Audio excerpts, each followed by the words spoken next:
O kam iš viso armavimas reikalingas? Pasakyk. Tam, kad apsaugoti šiltinimo medžiagą. Nuo drėgmės patekimo gaunasi tas pats sandarumas.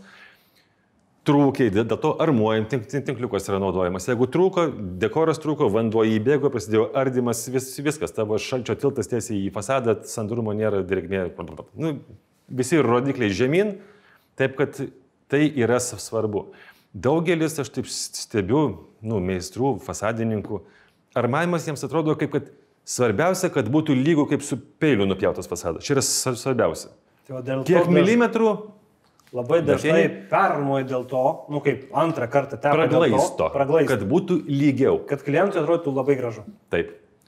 Bet tai yra blogai. Taip, tai yra absoliučiai. Jeigu tą praglaistymą aš darysiu tą pačią dieną, po poros valandų, po 4 valandų, bet tą pačią dieną, jeigu aš darysiu, viskas bus gerai. Negali praeiti 3 paros. Negali.